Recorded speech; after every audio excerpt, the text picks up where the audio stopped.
Di antara agenda-agenda musuh ini, mereka ingin membuat kita tidak saling percaya. Dirusak kita.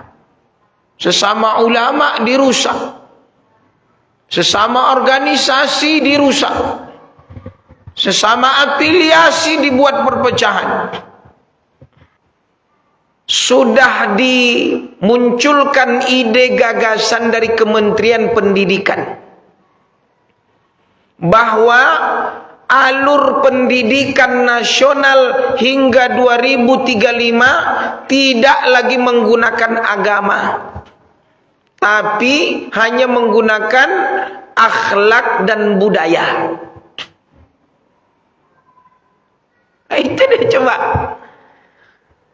mewaspadai agenda musuh ini harus hati-hati akhir Islam. Saya ulangi, ini target mereka supaya apa? Menjauhkan kita dari agama itu. Apa itu? Bu'duna an ta'alimi dinina, supaya kita jauh dari agama kita. Na'udzubillah min dzalik.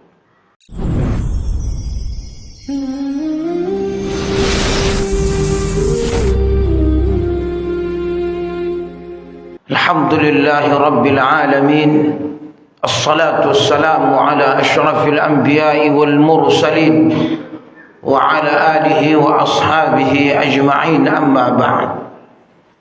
Alhamdulillah, asyukru lillah, hamdan wa ni'matan wa imanan.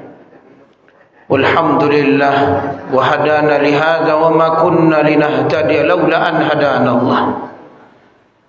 Ashhadu an la ilaha illallah wa ashhadu anna Muhammadan Rasulullah sallallahu alaihi wasallam. Qala Allah ta'ala fi kitabih al-aziz, a'udzu billahi minasy syaithanir rajim. Bismillahirrahmanirrahim. Idza jaa nasrullahi wal fath wa ra'aitan nasa yadkhuluna fi dinillahi afwaja fasabbih bihamdi rabbika wastaghfir innahu kana tawwaba. Shadaqallahul azim. Bersyukur kepada Allah atas limpahan rahmat, karunia iman, al-Islam, dan juga nikmat yang kita rasakan saat ini adalah untuk kita sama-sama berjuang di jalan Allah.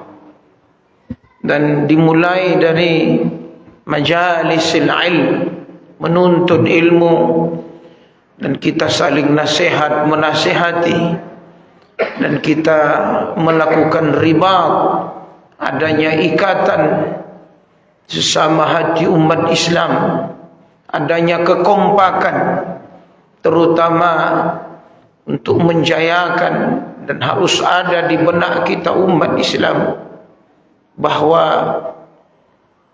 akan datang kemenangan, akan datang semangat bahwa tegaknya agama Allah ini iqamatuddin. Kemudian mari kita berselawat dan salam kepada Rasulullah sallallahu alaihi wasallam, bahwa dialah yang telah mengajari, membimbing, memimpin, tambah sekali bagaimana kita hidup, dan tidak hanya besar sejak kita lahir, besar, kemudian ibadah, rumah, ada kerja, dapat gaji, habis itu meninggal, mati. Tidak, ada perjuangan kita. Jangan sampai kita wafat, bahkan kata Rasulullah SAW, man lam yaghzu wa lam yanwi bil ghazwi mata maitatan jahiliyah. udahlah tak pernah ikut perang, niat perang pun tak pernah, matinya mati jahiliyah. Maknanya apa? Kata ulama, setidaknya ada niat untuk dia membela agamanya.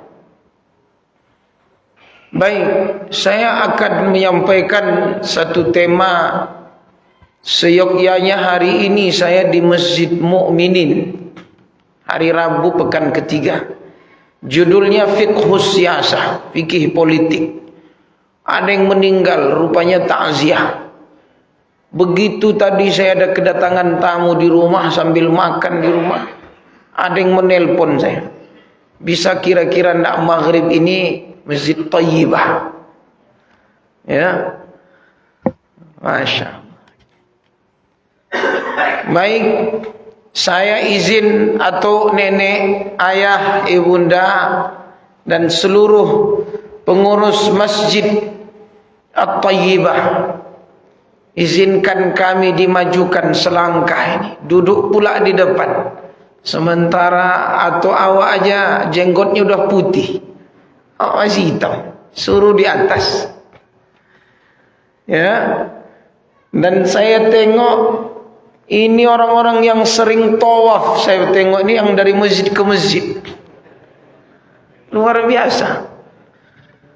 Ya, Masya Allah. Masya Allah. Mulai dari Munawwarah, Pak ya, Muawanah, Nurul Yakin, Mukminin, Thayyibah, Nurul Huda di Ronggo. Masya Allah. Saya tengok ganteng-ganteng ini juga wajah. Ya Allah, catatkanlah kami penghuni ahli syurga insyaallah. Ini ya Rabbal. Baik. Ini tema tentang bagaimana mewaspadai agenda musuh.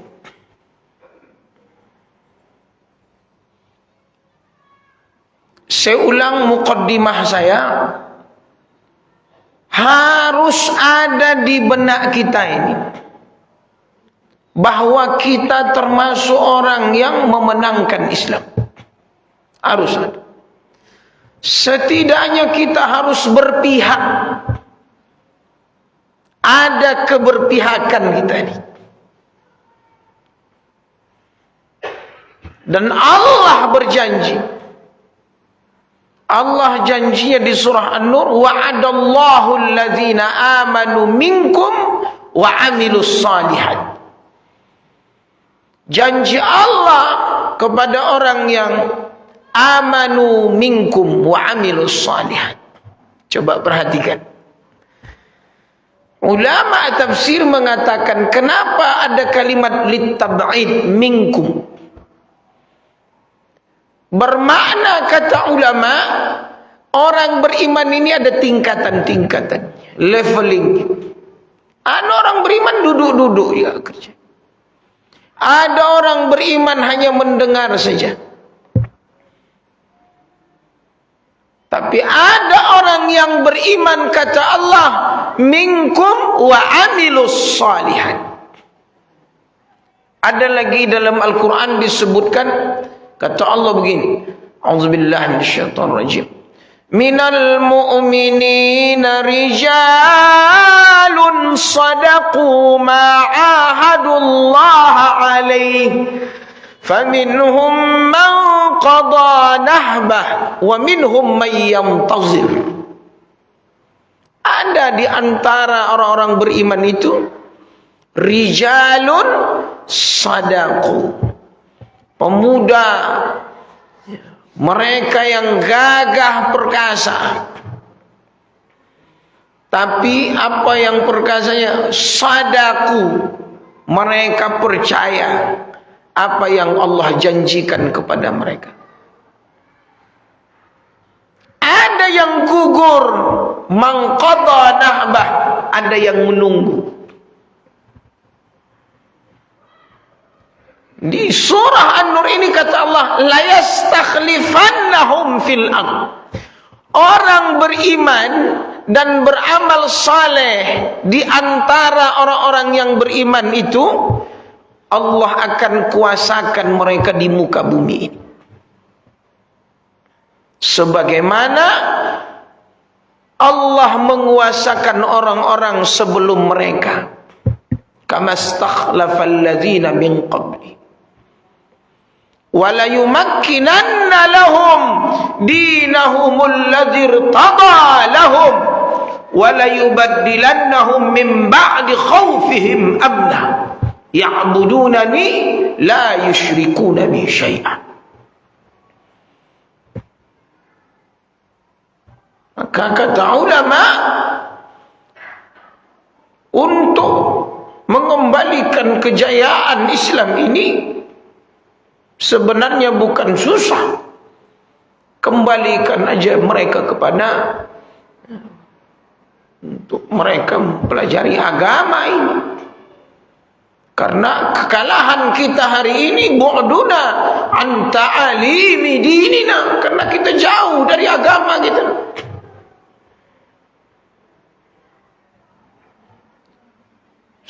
Anak saya ada yang nomor 3 itu kelas 4 SD. Kelas 6 lagi ujian. Maka anak kelas 4 ini libur. Dapat tugas dari ustazah. Kerjakan halaman sekian ke halaman sekian. Nanti foto kirim ke ustazah. Saya ingat dulu kuliah waktu online beginilah. Kerjakan halaman sekian, buat ringkasan, foto, kirim ke ustaz. Ini dahsyat zaman ini. Anak SD disuruh mengerjakan sendiri, baca, meringkas, kirim. Terus apa yang menjadi masalah? Ini real hari ini. Abi minjam handphone. Ngapa? Dia malas baca. Rupanya mau buka Google. Apa namanya? Ustaz Google ini.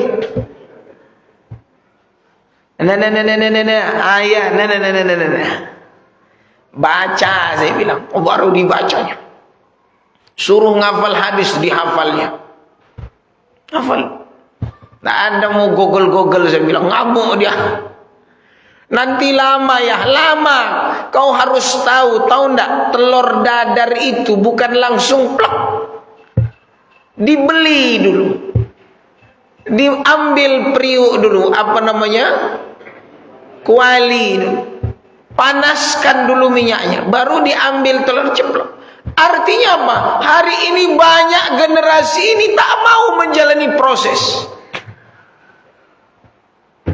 Dia tak mau jalani proses.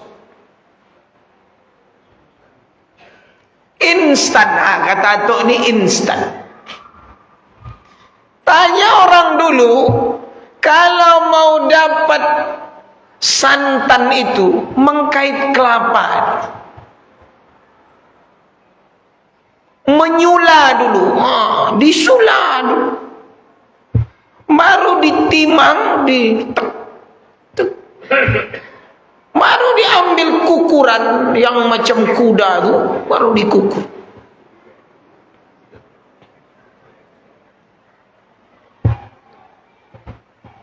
Baru diambil tapisan, disaring.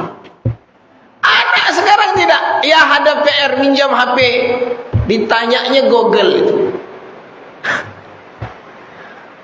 Saya bilang, nak, bodoh kau nanti. Saya bilang. Atoknya kan ada di rumah tadi. Dia bilang gini-gini atoknya. Beda kayak kita dulu katanya.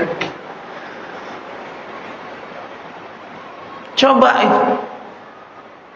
Bayangkan itu baru mungkin tematik, ada istilah tematik hari ini. Gimana anak kita mau belajar fikih? Saya mau buktikan ini, Pak. Ini yang hadir-hadir ini. Mereka itu bukan hanya sekedar haus ilmu. Saya grogi saya kalau mengisi di Toyibah ini. Menengok sederet ustad kondang semua. Malu awak sini nih. Awak nak kelas awak di sini nih. Supaya apa? Runut itu ilmu agama itu runut. Anak-anak enggak.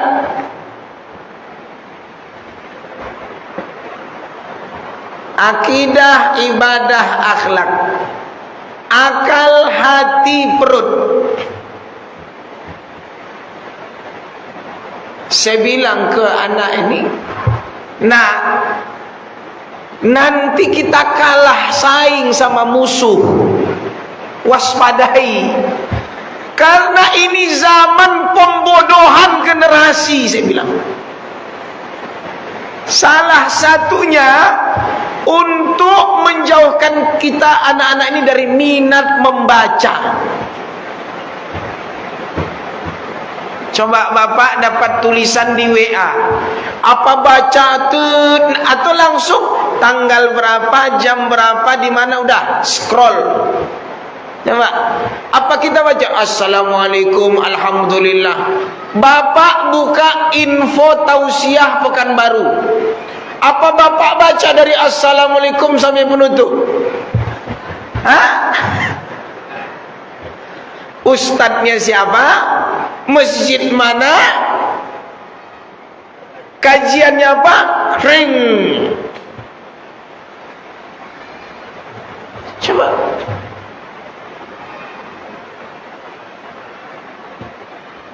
Sebenarnya dia mengajari kita minat untuk runut itu tidak ada. Apalagi anak-anak kita.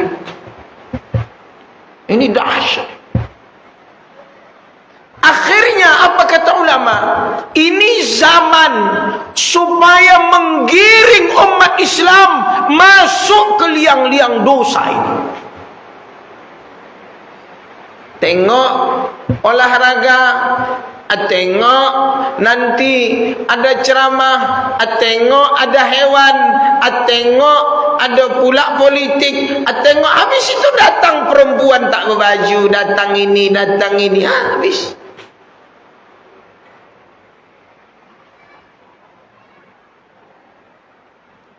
Coba, kenapa?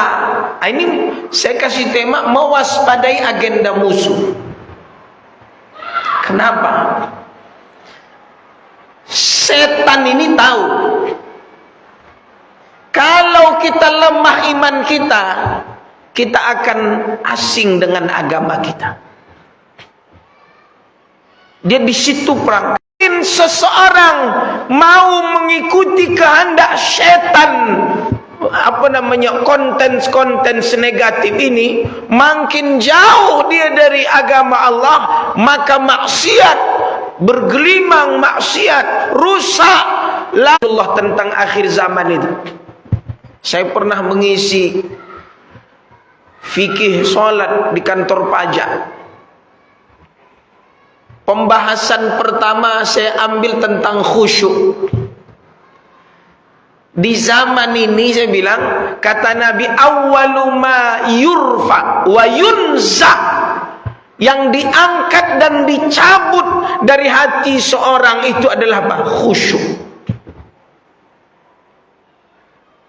Kenapa saya ulang bacaan idza jaa nasrullahi wal fath?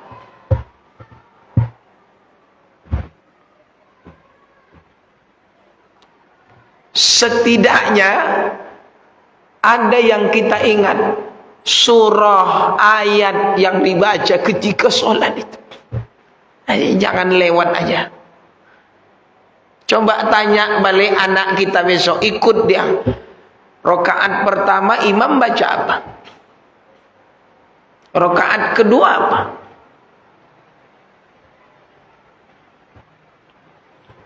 Sekali lagi, kenapa kita dimasukkan ke liang dosa ini? Padahal Nabi bilang, ijtanibus sab'al mubiqat, jauhi oleh kalian dosa-dosa besar itu. Kenapa? Al-mubiqat itu yang meluluh lantahkan, yang membinasakan. al-isyraku billah, asyirk. Bapak punya filter tuh, atuk punya filter, ngaji sini ngaji anak kita.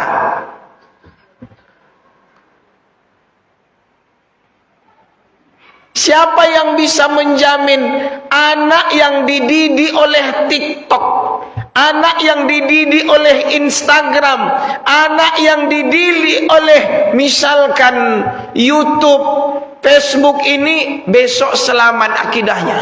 Khawatir kita.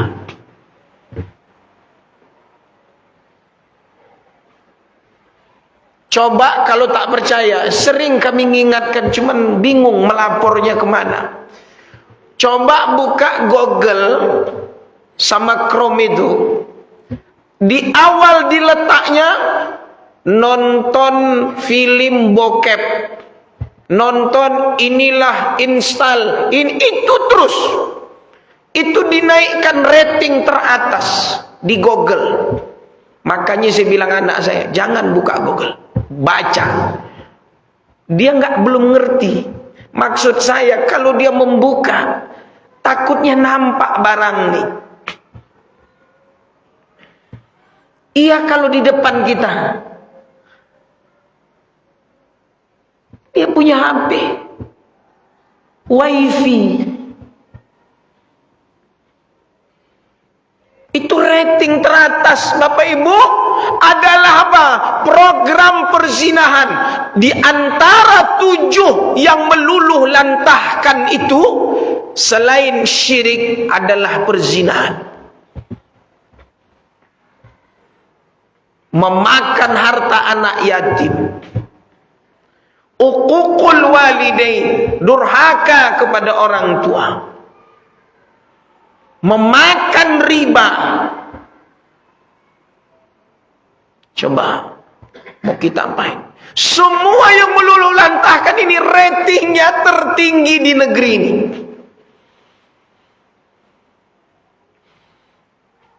Pernah kemarin saya makan di rumah makan pulang ceramah. Jadi saya tunjukkanlah di depan kami pas TV. Pak Haji, saya bilang, kita analisa TV ini selama kita duduk makan di sini. Apa tuh Pak Ustaz? Ayo. Teng pas berita. Saya tak sebutkan nama channelnya. Menjaga kode etik. Mulailah penggusuran. Tengok Pak Haji, saya bilang. Tawuran. Karena pas ini momen-momen anak-anak SMA lulus. Tawuran. Itu dihitung. Tidak ada berita yang menggembirakan. Dahsyat. Dan tidak ada TV channel berita mereka-mereka ini kecuali penganiayaan. Dan itu aja yang diputar. Hati-hati akhir Islam. Saya ulangi, ini target mereka supaya apa? Menjauhkan kita dari agama itu. Apa itu? Bu'duna an ta'alimi dinina. Supaya kita jauh dari agama kita. Na'udzubillah min dzalik. Kemudian yang kedua adalah, kata ulama, hendaklah kita mewaspadai, terutama bahasan saya tentang as-siyasah asy-syar'iyyah ini adalah maqasidus syariah. Dan ini ditulis di beberapa kitab fikih maqasid syariah. Satu, hifzuddin, ingat ya, hifzul akal, kemudian wa hifzun nafs, menjaga agama, menjaga akal, menjaga an-nafs itu menjaga jiwa, kemudian wa hifzul mal, menjaga harta, yang kelima adalah wa hifzun nasab, menjaga keturunan. 5 ini yang dijauhkan dengan bahasa mereka pembodohan generasi Islam.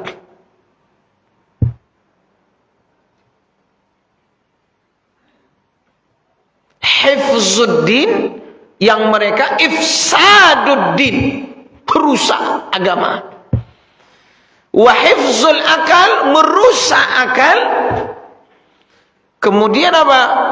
Menjaga jiwa. Inilah yang hari ini program pemurtadan, program sabu-sabu, game-game judi online, chip-chip itu. Apalagi yang keempat ini hifzul mal, merusak harta ini, terutama program mereka. Maka ada istilah sekarang komunitas anti riba. Ada bagus-bagus programnya, Masya Allah. Kenapa? Ternyata hifzul mal ini yang mencelakakan banyak. Ya, saya udah ketemu yang mereka taubat-taubat dari riba. Tuh jual semua mobil, rumah, sawit, bayar riba ke bank, ditutup mulai dari nol lagi. Jadi jebakan-jebakan ribawi yang 10 tahun, 5 tahun yang lalu, itu imbasnya kemudian. Bunganya lah yang naik. Peraturan pemerintah yang berubah. Habis. Na'udzubillah min dzalik. Kemudian wa hifzun nasab, mereka yang merusak keturunan, melegalkan perzinahan. Tadi malam kami ngobrol tentang mafia-mafia karaoke, mafia-mafia tempat-tempat hiburan. Ternyata memang bukan orang Islam, tapi kacungnya itu kita, bempernya itu kita. Siapa yang berani ya?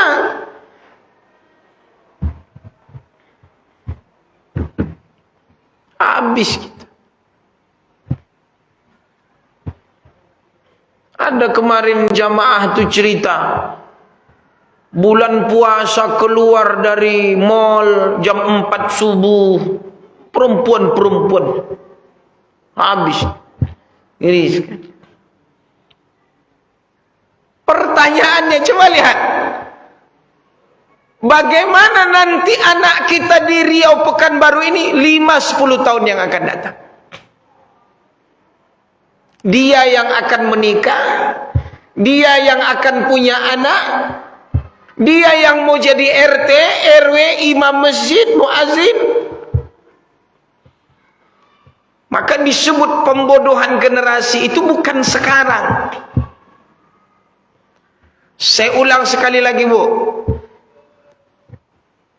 Sudah dimunculkan ide gagasan dari Kementerian Pendidikan bahwa alur pendidikan nasional hingga 2035 tidak lagi menggunakan agama, tapi hanya menggunakan akhlak dan budaya. Itu deh, coba mewaspadai agenda musuh ini. Harus buat macam dulu. Kalau saya bilang sama anak-anak murid saya tadi, tiap Rabu saya mengisi fikih dan sirah di sekolah. Ayo buka Quran, ngaji, tasmi', pelajari fikih, usulul fiqh, pelajari sirah, qawaid fikih, pelajari tentang baik dia akidah, ibadah, akhlak. Ayo kuatkan, siapkan dia di generasi dia, bukan di generasi kita. Tapi siapkan anak kita di zamannya. Kemudian yang ketiga adalah di antara agenda-agenda musuh ini, mereka ingin membuat kita tidak saling percaya. Dirusak kita. Sesama ulama dirusak. Sesama organisasi dirusak. Sesama afiliasi dibuat perpecahan. Dan saya bilang ke depan, tidak usahlah baca-baca survei pencitraan, penggembosan dan lain sebagainya. Yang penting kita umat Islam dapat kita semangat dan bisa menegakkan amar ma'ruf nahi mungkar, itu kokoh kita besok. Kokoh kita. Makanya apa kata Rasulullah SAW? La ta'murunna bil ma'ruf wa la tanhawunna 'anil munkar aw la yushikanna Allah min 'indihi iqaban summa tad'unahu fala yustajabu lakum. Ada hal yang hilang nanti ketika kita tidak lagi memegang kepemimpinan itu. Apa itu? Tidak tegaknya amar ma'ruf nahi mungkar.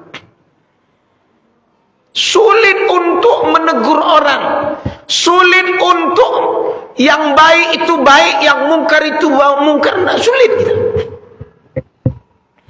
Kenapa? Ini masalahnya.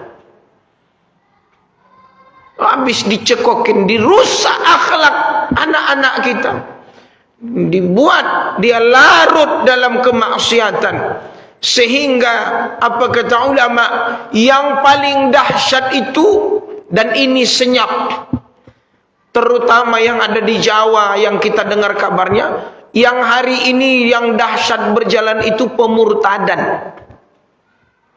Angka pemurtadan itu bertambah terus. Tapi itu memang tidak diekspos.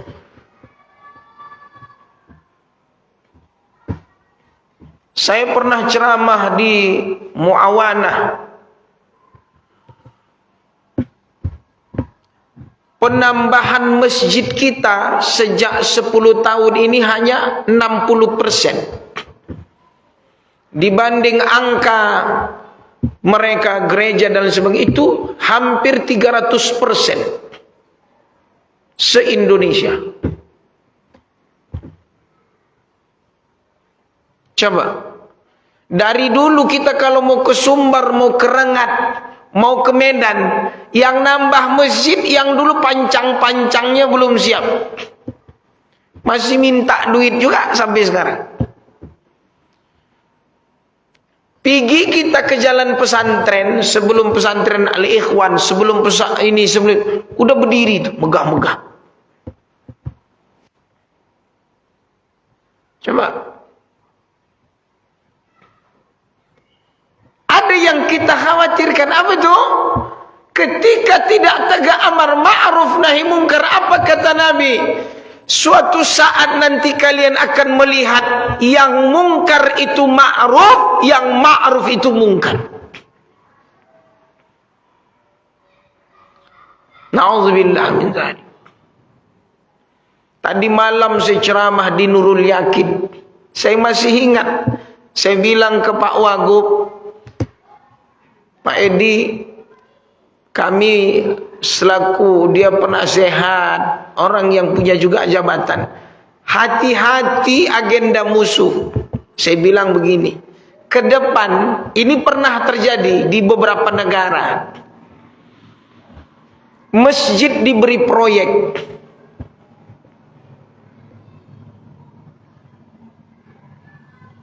Ada kemarin yang terbaru di depan saya makan, dia masjid dia itu paripurna, enggak paripurna, bukan paripurna, tapi dia bekas dulu mantan audit, dapatlah proyek dari pemerintah untuk bangun macam-macam tuh, toilet, granit, macam-macam. Setelah dilihat angkanya, yang datang itu semua bukan produk yang bagus kualitasnya. Produk Cina semuanya. Sekian dari angka yang ada di buku dengan barang yang datang, dihitung sama dia. Akhirnya diangkat tangan, kata pengurus, udah syukuri aja lah. Kata dia, nanti kena kita. Tak kena di dunia ini sama Allah, kita ini udah kena. Abantilah situ. Dia lepas jalan. Apa maknanya? Ada program hari ini mereka membuat sengketa, terutama proyek-proyek yang masuk ke pesantren, ke masjid.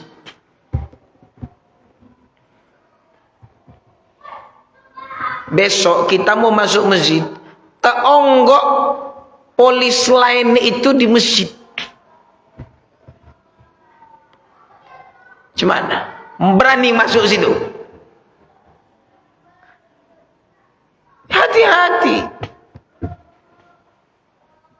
Ngeri, Pak.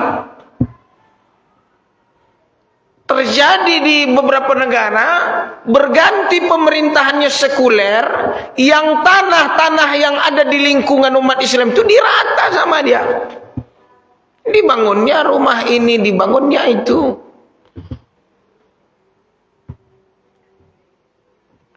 Apa maknanya? Jangan sampai kita tersandra hanya karena ini, Pak.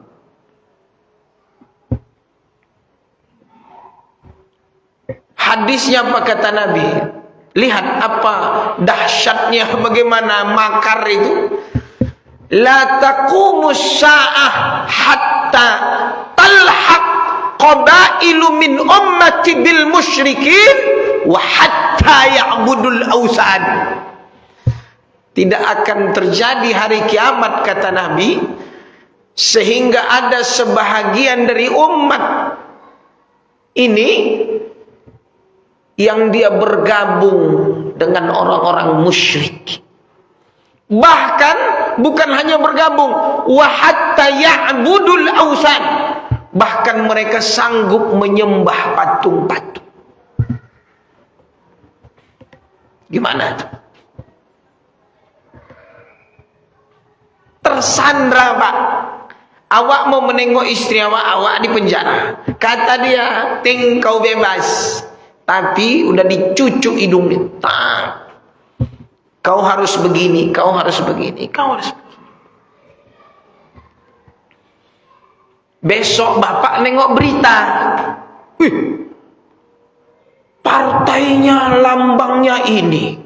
Dulu begini. Ini, kok yang dia bela?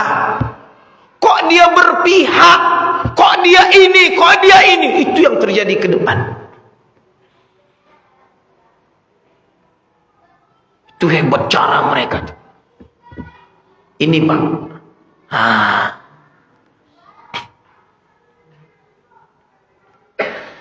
Makanya, Bang, bagus kita jual lontong Medan lagi. Biar kita berkeringat. Jangan tersandra. Ada beberapa yang saya kenal di sini di SDM yang abangnya sama kami baju ungunya. Nggak ada masalah. Kalau Allah takdirkan Fortuner itu ada dengan halal, ngapain dengan yang haram?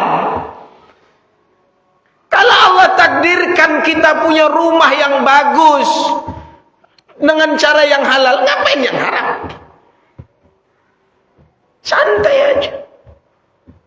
Kalau cuma gaya, Pak. Saya ingat dulu itu saya ikut safari Ramadan sama Pak Firdaus.